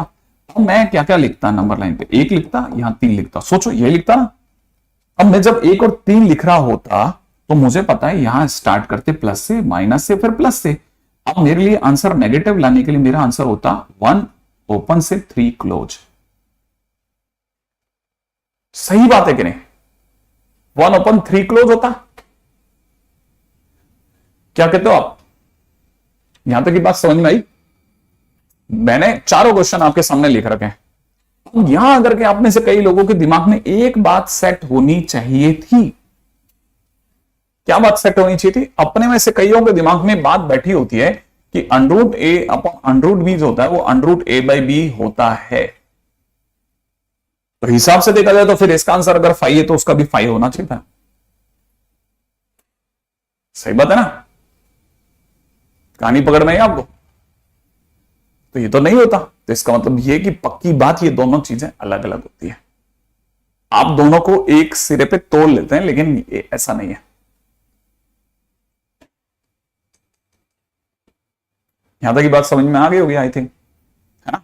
अच्छा, अब बहुत क्लासिक छोटी छोटी बातें चल गई हैं, अगले पॉइंट पे चर्चा करते हैं। नेक्स्ट पॉइंट क्या है, रेडी? अगला बिंदु क्या कहता है हमको, ये तो हमने बेसिक की सारी बातें रख ली है, ठीक है ना। हाँ बेसिक, बिल्कुल बिल्कुल क्लिक करी होगी, आप में से कई लोगों को क्लिक करी होगी, डेफिनेटली क्लिक करी होगी, ठीक है। हाँ भाई, अब यहां अगर के अपने को ये बात समझ में आनी चाहिए कि ये ऐसा होता है ना। अब आगे बढ़ते हैं, ठीक है। अच्छा नहीं करते हैं हम लोग, नो डाउट कर लेते हैं, लेकिन हमारे को पता होना चाहिए कि ये क्वेश्चन कैसे काम कर रहे होते हैं ना। अच्छा, इसके बाद में चलते हैं साहब अगले पॉइंट की ओर, ठीक है। That is definition of function, ठीक है ना। फंक्शन, अगर बाय द वे इसकी बात की जाए तो सबसे पहले डेफिनेशन के बारे में बात कर लेते हैं। If A and B are two non empty sets, ठीक है ना, एंड ठीक है, two non empty sets such that each element of capital A is associated with a unique element of B, ठीक है। If A and B are two non-empty sets such that each element of A is associated with a unique element of B, then this association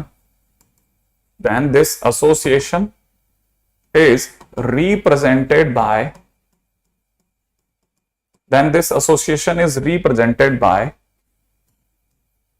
ठीक है ना, function f, ठीक है। F A into B, ठीक है, function F A into B. हाँ देखो ना, सारी चैट सही चल रही है। अब जैसे ही बाय द वे मैं आपसे क्वेश्चन पूछ लूंगा, खट चैट उड़ जाती है। हाँ यही तो गड़बड़ है, कहानी ये बहुत सिंपल है, लेकिन बता अजीब है, ये भी बड़ी बात। नंदू क्या बोले आप, 1 पे क्लोज नहीं होगा। पिछले वाले में देखें एक मिनट, मेरे से कोई 1 पे क्लोजिंग में रह गया क्या? नहीं, 1 पे ओपन ही लिखा है मैंने भी, 1 पे ओपन है, 3 पे क्लोज लिया मैंने, ठीक है। एनीवे, अच्छा तो देखो सबसे पहले तो डेफिनेशन पार्ट पे आ जाते हैं, ठीक है ना। अब जिनके पास में दिमाग में ये आ गया कि एफ ए इंटू बी है, इसको देखो पहली चीज तो पढ़ते हैं एफ ए इंटू बी। तो सबसे पहले तो डेफिनेशन पार्ट हो गया, ठीक है। अच्छा अब दूसरे पॉइंट के ऊपर चर्चा करते हैं कि आखिरकार ये और क्या क्या। इससे पहले कि आगे जाऊं मैं आपको ये भी बता देता हूं कि इसके कुछ सिनोनिम्स होते हैं, ठीक है ना। तो सिनोनिम्स क्या क्या है वो बता देता हूं। एक तो फंक्शन को आप में से कुछ लोग मैपिंग भी बोल सकते हैं, ठीक है, कुछ लोग कॉरेस्पॉन्डेंस भी बोलते हैं, ठीक है। पॉइंट, अगले पॉइंट पे बात करते हैं फंक्शन। अब ये तो एक ऐसी डेफिनेशन है ना जिसमें मतलब हम लोगों ने कुछ भी ऐसे बोल दिया। अब जैसे हमने लिया ए के नाम पे 1 2 3 4 और यहां से बी के नाम पे हम लोग ले लेते हैं 2 3 4 5 6, मान लो ऐसा दे दिया एक फंक्शन, और फंक्शन ए से बी में डिफाइन करवा देते हैं और फंक्शन के नाम पे ले लेते हैं F X is equal to X plus 1, और इसे समझने की कोशिश करते हैं। तो हमारे को पता है फंक्शन जो है एफ एक्स जो है वो एक्स प्लस 1 है ना। एक्स के नाम पर हमारे पास में पहला फंक्शन ए से बी में काम कर रहा है, ठीक है ना। तो सबसे पहली बात ये बात समझ में आती है कि ये ए से बी में काम कर रहा है ना। अगर ये ए से बी में काम कर रहा है तो ए में कौन कौन है, 1 है 2 है 3 है 4 है, इसमें ऑलरेडी भर के आए 2 3 4 5 6, सही बात है। तो अपने पास पहले से ही भर के गया है।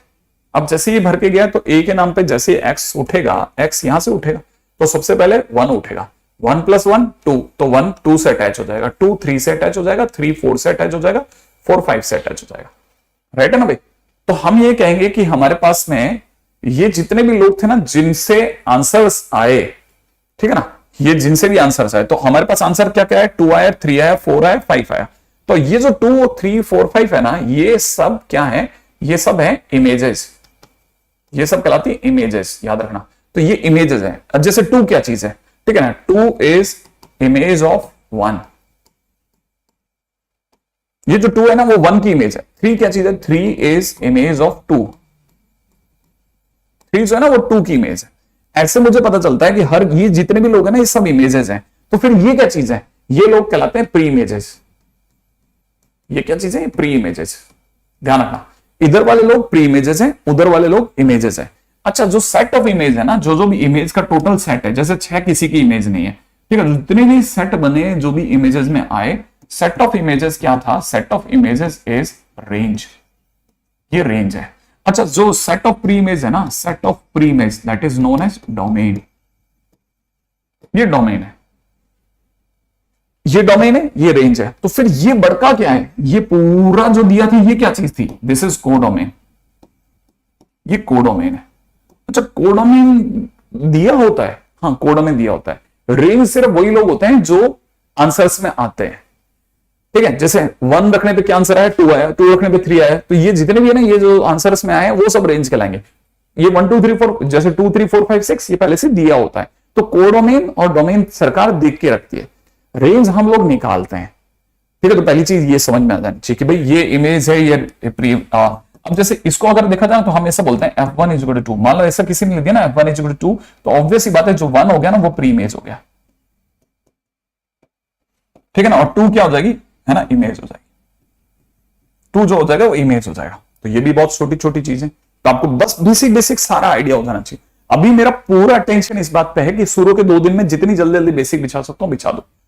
फिर बेसिक बिछाने के बाद बहुत लंबा समय हमको कहीं और देना पड़ेगा, तो वो डिवोट करने में टाइम तो लगेगा, ठीक है। और आपको टाइम भी मैच करा के खेलना है, पीछे की चीजों को भी मैच कराना है, यहां तक भी मैच कराना है, आगे भी चलना है ना। थोड़ा फटाफट से इस चीज को समझ लेना। अच्छा, अब ये तो हमारा फंक्शन हो गया। अब ये तो हमने बेसिक जो फंक्शन है ना, अच्छा ये जो ऐसे भरते हैं ना, इसको कहते हैं मैपिंग मेथड। ये जो अपने वैल्यू डालिए ना, इससे कहते हैं मैपिंग मेथड, ठीक है ना। अच्छा, अब अगली बात, अब नॉर्मली जो मैं जिस पे बात करता हूं वो ये कि फंक्शन बेसिकली है क्या। तो मैं बोलता हूं फंक्शन इज अ मशीन, ठीक है ना। फंक्शन जो है वो एक मशीन है, ठीक है, जो कि क्या करती है, वो x को y से कनेक्ट करती है। क्योंकि हम y को f(x) लिखते हैं ना, तो f जो है ना वो बीच का बंदा है जो x को y से कनेक्ट कर रहा होता है, x को y से जोड़ रहा होता है, x को y से जोड़ रहा होता है, ठीक है ना। अच्छा, अगर x को y से जोड़ रहा है तो जैसे मान लीजिए मैंने मशीन इस बार साइन की लगाई है, तो यहां पे जैसे मैं x की जगह 0 डालूंगा y की वैल्यू 0 आ जाएगी। जैसे मैं π/4 डालूंगा तो y की वैल्यू 1/√2 आ जाएगी। जैसे मैं π/2 डालूंगा तो y की वैल्यू 1 आ जाएगी। ऐसे तो साइन की मशीन लगाने पर x के 3 इनपुट करे, y के 3 आउटपुट बाहर आए। ऐसा भी हो सकता था कि मान लीजिए मैं cos की मशीन लगाता, तो यही 3 सेम इनपुट अगर मैं करता 0 π/4 π/2, तो वैल्यू सारी सेम नहीं आती, 0 पे 1 आता, π/2 4 पे 1/√2 आता, और इस पर देखा जाए तो 0 आता। तो इसका मतलब ये कि सेम इनपुट पर डिफरेंट आंसर आ सकते हैं अगर मशीन डिफरेंट हो तो। माने x और y का रोल नहीं है, बीच में मशीन का रोल है, और वो ही फंक्शन। अब इसी चीज को मैं नॉर्मली किस तरह से दिखाता हूं, मैं इस तरह से दिखाता हूं कि फंक्शन जो है वो इस तरह की एक मशीन है, ठीक है ना, और वो इस तरह से काम करती है कि ये हमारा फंक्शन है, ठीक है ना। अब हमारे को पता है फंक्शन a से b में अक्सर हम लोग दिखाते हैं और y को f(x) बोलते हैं। मैं इनमें सबको दिखा दूंगा आपको। a कौन है? a यहां वाला डब्बा है जहां से कुछ गिर रहा है, ठीक है। क्या गिर रहा है? इससे हमेशा x गिरता है, ठीक है, a वाले डब्बे से x गिरता है। अच्छा, एक b डब्बा यहां रखा होता है, ठीक है, उसमें आकर के y गिरता है, x यहां से जाता है, ठीक है, f(x) बनता है, f(x) y बन जाता है, y नीचे गिरता है। b वाले में ऑलरेडी मार्किंग करी हुई होती है, जैसे अभी पिछले वाले b के अंदर मार्किंग करी हुई थी ना, 2 3 4 5 6 पहले से मार्किंग थी, वैसे ही सेम इसमें 20 में पहले से मार्किंग होती है। मार्किंग होने के बाद में ये y आता है, इसमें गिरना चालू होता है, यहां तक गिरा, फिर थोड़ा और ऊपर तक गिरा, फिर थोड़ा और ऊपर तक गिरा, फिर थोड़ा और ऊपर तक गिरा, फिर थोड़ा और ऊपर यहां तक गिर गया। मान लो y यहां तक गिरा, तो जितनी दूर तक y गिरेगा, जितनी दूर तक y गिरेगा, वो वहां से वहां तक उसका जो उसकी हाइट होगी वो रेंज कहलाएगी, ठीक है ना, कि भाई इतनी दूर तक गिर गया। अच्छा, जो मार्किंग है सरकार ने पहले से करके रखी है ना, ये जैसे सपोज करो यहां से यहां तक की मार्किंग है, ये कोडोमेन कहलाएगी, सही है। तो कोडोमेन पहले से सरकार ने मार्क करा होता है, उनमें से जितने आंसर हिट हो रहे होते हैं वो सारे के सारे रेंज में आ जाते हैं, रेंज उनका सेट बन जाता है। अब हमारे को सबको पता है, बहुत क्लियरली पता है कि ये डब्बा इस समय खाली रह गया, माने यहां कुछ नहीं है, यहां कुछ नहीं है, यहां कुछ नहीं है, सही है। तो मैं इस समय पे क्या कह सकता हूं कि डब्बा खाली रह गया, इसको ऐसे ही बोलूंगा ना कि इस समय पर कोडोमेन जो है, ठीक है ना, वो बड़ा है किससे, रेंज से। कोडोमेन ज्यादा है, रेंज थोड़ी कम है, इसलिए तो डब्बा खाली रह गया। भाई कोडोमेन बड़ा था और रेंज कम थी, इसलिए डब्बा कैसा रह गया, खाली रह गया। लेकिन खाली रह गया तो मैंने ये जो निशान मारा ना, ये वाला है ना, ये निशान क्या है, जैसे इसे अपन इंग्लिश में क्या पढ़ते हैं, अगर अपन स्कूल में पढ़ रहे थे तो क्या पढ़ते थे, फोर, इसे क्या पढ़ते थे, फोर, इस पूरी लाइन को क्या पढ़ते थे, हमारे दिमाग में आता था कि सर लोग कैसे बोलते हैं कि ये क्या लिखा है, ये लिखा है 4 इंटू 2, याद है ना आपको। हम इसे 4 क्रॉस 2 नहीं पढ़ते थे, 4 इंटू 2, याद है ना, इसे क्या पढ़ते थे, इंटू, तो हम इसे इंटू पढ़ते थे, 4 क्रॉस 2 नहीं पढ़ते थे, 4 इंटू 2, सही बात है ना। तो जैसे ही हमारे को ध्यान पड़ता है ना, ये किसका निशान, हमारे लिए इंटू का निशान। इस समय पर मुझे ये लगाने का मौका मिला, भाई यहां कुछ नहीं है, यहां कुछ नहीं है, क्यों, क्योंकि कोडोमेन ज्यादा है और रेंज कम है, तो मुझे क्या लगाने का मौका मिला, इंटू लगाने का मौका मिला। तो याद रखना, जब मुझे इंटू लगाने का मौका मिले, कब मिला, जब कोडोमेन ज्यादा था, तो कोडोमेन जब भी ज्यादा हुआ तो रेंज कम हुई, तो मेरे को इंटू लगाने का मौका मिला, इसीलिए मैंने इसे इंटू फंक्शन बोल दिया कि इंटू फंक्शन है, सही बात है ना। तो मैं इसे क्या बोलूंगा, इंटू फंक्शन। अगर मैं इसे इंटू फंक्शन बोलूंगा तो दूसरी बात सोचिएगा कि अगर भाई कोडोमेन जो है वो जिस दिन रेंज के बराबर हो जाएगा, ठीक है, इंटू लगाने का मौका नहीं मिलेगा, मैं कहूंगा भाई साहब ऑन टू फंक्शन है, अब तो बिल्कुल ऊपर तक है, ऑन टू लबालब भरा हुआ है बिल्कुल। तो मेरे को जब भी ऐसा मिलेगा मैं इसे ऑन टू फंक्शन बोलूंगा, ठीक है। तो अगर देखा जाए तो ये अजीब लगता है लेकिन है, काम करता है, क्या करें, ठीक है। तो अगर देखा जाए तो जब भी कोडोमेन जो होगा वो रेंज से ज्यादा होगा, इंटू लगाने का मौका पड़ा तो मैं इंटू फंक्शन बोलूंगा, सही है ना।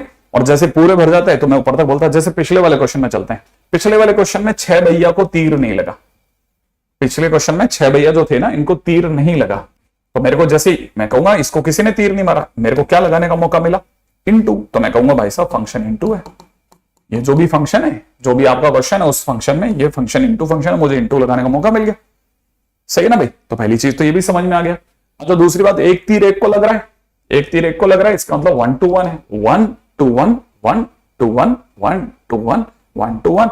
अगर दो ही तीर एक को लग जाता तो मैनी टू 1 मैनी टू 1 ऐसे पढ़ता, और क्या इसमें क्या लंबा काम है, ठीक है। तो इंटू फंक्शन साथ में 1 to 1 फंक्शन, तो 1 to 1 इंटू फंक्शन था पिछला वाला। तो मेरा कहना क्या है, शायद आप में से कोई भी समझ सकता है, ये तो बहुत बच्चों वाला गेम है, फटाफट से समझने लायक है, समझते हैं लोग। Into function onto function, पहली चीज तो ये समझ जाएं कि हमारे पास में ये एक इंपॉर्टेंट एस्पेक्ट निकल के आ गया, ठीक है ना भाई। फंक्शन के बारे में हमने डेफिनेशन लिख दी, ठीक है ना। अब दूसरा, ठीक है, वर्टिकल, ठीक है, लाइन मेथड, ठीक है। If any vertical line cuts graph of function at one point only, then graph is then it is a function, सीधी बात, then it is a function, otherwise not, otherwise not। बहुत simple सी बात कहने की कोशिश करिए, जैसे किसी ने y इक्वल में एक्स स्क्वायर दिखाया मुझे, तो y इक्वल में एक्स स्क्वायर का ग्राफ ऐसा होता है। कोई भी स्ट्रेट लाइन खींचिए तो आपकी स्ट्रेट लाइन कहीं पे भी खींचोगे कितने पॉइंट पे काटेगी, एक पॉइंट पे ना। अगर एक पॉइंट पे काटेगी तो कह दो फंक्शन है। इतनी सी बात मैंने बोली है इस लाइन के दौरान, मैंने सिर्फ इतनी सी बात बोली है। कोडोमेन कभी भी लेस देन रेंज नहीं हो सकता, सिर्फ दो ही केस हो सकते हैं, ठीक है। तो अगर देखा जाए तो ये मेथड क्या कहता है, ये मेथड कहता है कि कभी भी कोई वर्टिकल लाइन अगर किसी भी फंक्शन के ग्राफ को एक जगह काटे तो तुरंत समझ जाना कि फंक्शन वो एक फंक्शन का ग्राफ है, अदरवाइज फंक्शन का ग्राफ नहीं है। तो ये जैसे एक पॉइंट पे काटी तो फंक्शन है। अगर जैसे मान लीजिए किसी ने कहा होता कि y square is equal to x, तो कई लोगों को याद है y square is equal to x, तो सर पैराबोला होगा ना, y square is equal to 4x ऐसा। अब कोई भी वर्टिकल लाइन कितनी जगह काट रहा है देख लो आप, वर्टिकल लाइन ने इसको कितने पॉइंट्स पे कट कर दिया, 2 पॉइंट्स पे। अगर 2 पॉइंट्स पे कट कर दिया तो नॉट अ फंक्शन, तो फंक्शन नहीं है, सही है ना भाई, बहुत सिंपल है। अच्छा अगर देखिएगा मान लीजिए किसी ने हमारे को ये दे दिया होता, तो हमें पता है बहुत अच्छे से कि यार ये तो सर्कल दे दिया सर ने।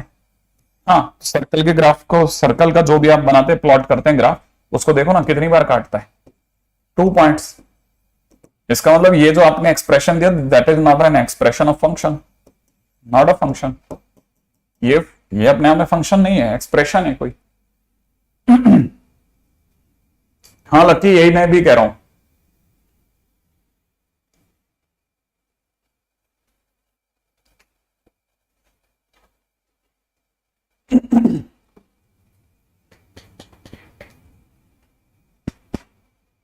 ठीक है, तो पहली चीज तो ये समझ जाना कि ये फंक्शन है, ये फंक्शन नहीं है। सबसे पहले वर्टिकल मेथड सीख लेना। अच्छा, अब आगे बढ़ जाते हैं नेक्स्ट पॉइंट पे। ठीक है, हाँ अब हमारे लिए जो सबसे ज्यादा इंपॉर्टेंट है, वर्टिकल एक्स एक्सिस के पैरेलल नहीं नहीं, वर्टिकल लाइन एक्स एक्सिस के पैरेलल क्यों हो सकती। अच्छा देख, अब आगे बढ़ते हैं नेक्स्ट। ठीक है, अगला क्वेश्चन क्या हो सकता, अगला पॉइंट क्या है। ठीक है,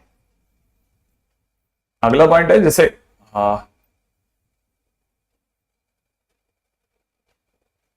ठीक है, क्लासिफिकेशन ऑफ फंक्शन। हम कितने फंक्शंस इस चैप्टर में पढ़ने वाले हैं सर? हम कितने फंक्शन पढ़ेंगे सब मिला करके, कितने फंक्शन? ऐसे देखा जाए ना तो लोगों को लगता है कि यार हम बहुत करोड़ों फंक्शन पढ़ने वाले हैं, यार बहुत फंक्शन पढ़ेंगे। नहीं, हम कोई बहुत फंक्शन नहीं पढ़ेंगे। हम इंटरेस्टिंगली सिर्फ 5 फंक्शन पढ़ते हैं जिनका नाम है आइलेट। हर बच्चा जिसने 12th पास किया है उसे आइलेट पता होता है। ठीक है ना, तो अगर देखा जाए तो ये वो जगह है ना जिसका सबको पता था कि आइलेट जो है वो अपने आप में सिर्फ 5 फंक्शन है। इनमें भी मैं आपको क्लियर कर देता हूं, इनमें भी 4 पार्टीज एक तरफ है, LITE, ये 4 पार्टीज एक तरफ है ना, सिर्फ ए पार्टी इधर है। ए माने एल्जेब्रिक फंक्शन, सिर्फ इधर ही रहेंगे।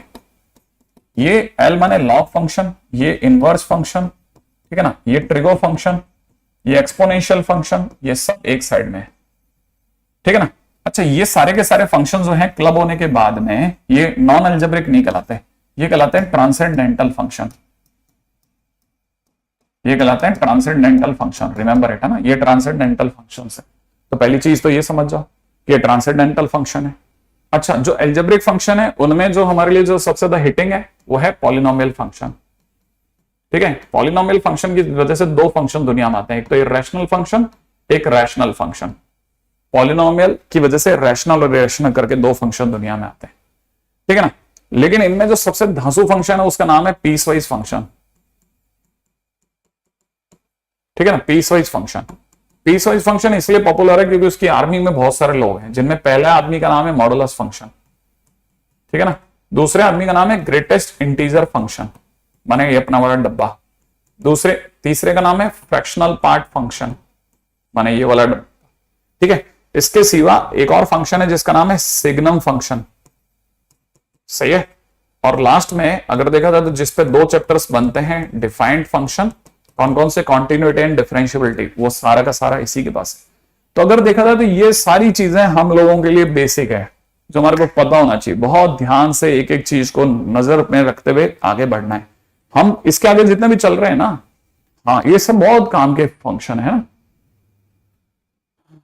हाँ मार्कोस भाई साहब, क्या बताएं आपको, मतलब उसका घर को उड़ाने के लिए 200 टन एक्सप्लोसिव लगा था। एनीवे, तो ये तो हो गया हमारा काम की चीज है। नहीं, हम सिर्फ ये स्टेप ऑफ फंक्शन हमारे लिए यही है, ग्रेटेस्ट इंटीजर फंक्शन ही हमारे लिए। ठीक है ना, तो अब इसके बारे में एक एक करके विस्तार से चर्चा हम लोग अगले लेक्चर में करना चालू कर देंगे, ग्रेटेस्ट इंटीजर फंक्शन वगैरह। अच्छा, अब दूसरी बात यह कि मैं इस जगह पर आके ग्रुप बनाऊंगा ही बनाऊंगा। ठीक है, क्यों? ताकि है ना मेरा डिस्कशन जो है, जो आज के दिन पे मतलब फ्लाई हो गया था, उसको बचाने का एक ही तरीका है कि मैं आपसे क्वेश्चन में उसी पे ले लूं। ठीक है ना भाई। नहीं, वो मार्कोस कमांडो नहीं, ये ड्रग डीलर था मैक्सिको का। अभी भी बहुत सारे ऐसे ड्रग डीलर हैं जिनके पास में बहुत पैसा है। खैर नहीं, अपना इन सब से कहां लेना देना। ठीक है ना, कौन बनाने को कह रहा है, एक बार दोबारा बताओ सही। किसी ने लिखा बहुत तेजी से, सुजल, अरे तुम निकल गए एकदम से। ठीक है, नहीं व्हाट्सएप ग्रुप पे तो कैसे बैठेगा ना। ठीक है, मैं सोच रहा हूं टेलीग्राम टेलीग्राम ग्रुप बना लेता हूं। Pablo, yes, Pablo Pablo Pablo Pablo Pablo. Anyway, तो मैं टेलीग्राम ग्रुप बनाता हूं एक, है ना, फिर उसके ऊपर देखते हैं अपन, है ना। और टेलीग्राम ग्रुप आप अपनी तरफ से सर्च कर लेना, अगर भाई मिल जाता तो बहुत बढ़िया। मैं अभी एक टेलीग्राम ग्रुप बना लेता हूं अपनी कक्षा जीबी सर के नाम से, है ना, और फिर देख लेते हैं, ठीक है। हाँ, जीबी सर प्रो आर्मी ज्यादा अच्छा रहेगा, ठीक है, ये ज्यादा अच्छा नाम, ठीक है, ठीक है, बना लेते हैं, बिल्कुल अभी बना लेते हैं, थोड़ी सी देर में, मतलब आधे घंटे में कोशिश करता हूं बनाने की।